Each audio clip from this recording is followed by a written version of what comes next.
بسم اللہ الرحمن الرحیم۔ السلام علیکم۔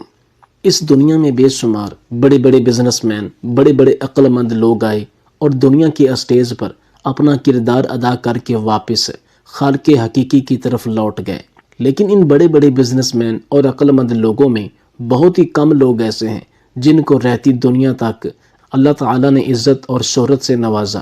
بڑے بڑے بزنس مین ایسے ہیں جن کو آج کوئی یاد نہیں کرتا، جن کا تاریخ میں کوئی قابل ذکر کردار نہیں ہے، ماں سوائے ان لوگوں کے جنہوں نے اپنے عروج میں لوگوں کی فلاح کے لیے کام کیے، انسانیت کو سب سے پہلا مذہب جانتے ہوئے اس کی فلاح کے لیے اپنی طرف سے تگ و دو کی اور اس شمع کو روشن کرنے میں اپنا حصہ ڈالا۔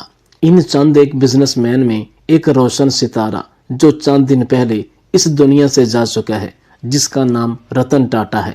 یہ ایک ایسا عظیم بزنس مین تھا جس نے اپنی زندگی کے انمول 86 برس لوگوں کی فلاح خیرات، لوگوں کی زندگیوں کو سنوارنے میں اپنا مثبت کردار ادا کیا اور جسے رہتی دنیا تک یاد رکھا جائے گا۔ رتن ٹاٹا کا ایک سنہری جملہ انہیں امر کر گیا۔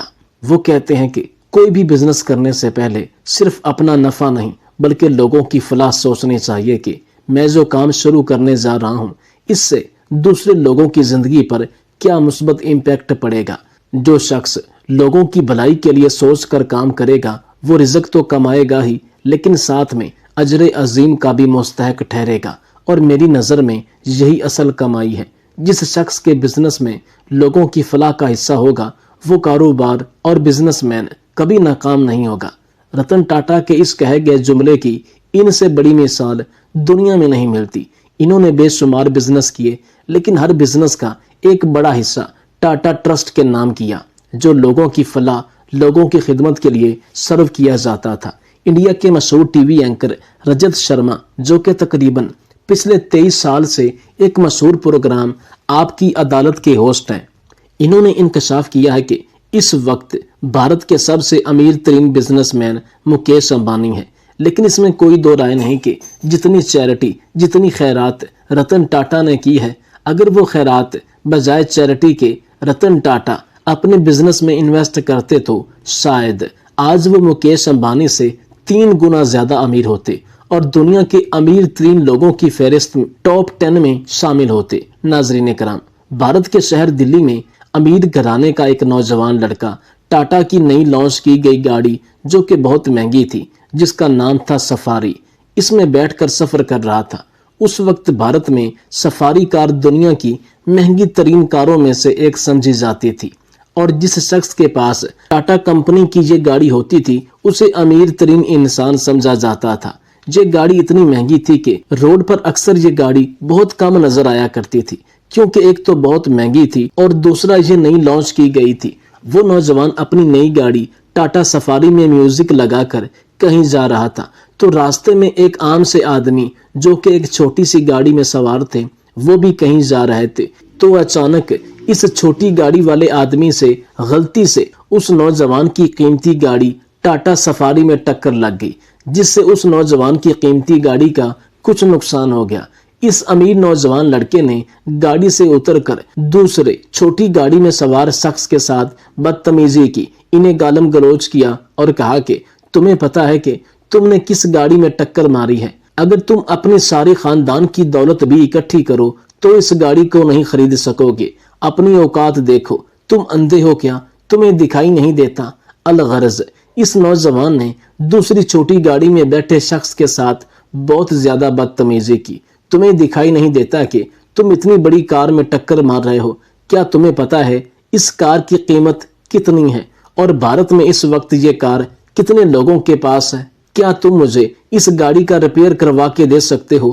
تو اس آدمی نے، یعنی کہ چھوٹی گاڑی والے نے، اس نوجوان کی تلخ باتیں اور گالیاں سننے کے بعد کہا کہ کوئی بات نہیں ہے، آپ پریشان نہ ہوں، میں اس گاڑی کا آپ کو ریپیئر کروا کے دوں گا، یا پھر اس گاڑی کے جیسے بالکل نئی گاڑی آپ کو اور دے دوں گا۔ آپ کی یہ کون سی کار ہے؟ تو اس نوجوان نے غصے اور ہنسی کے ملے جلے تاثرات سے کہا کہ یہ دنیا کی مہنگی گاڑیوں میں سے ایک ٹاٹا کی نئی لانچ کی گئی سفاری ہے، تم سوچ بھی نہیں سکتے ہو اس کو خریدنے کی۔ اگر تم ساری زندگی بھی لگا دو گے تو بھی اس گاڑی کو نہیں خرید سکو گے۔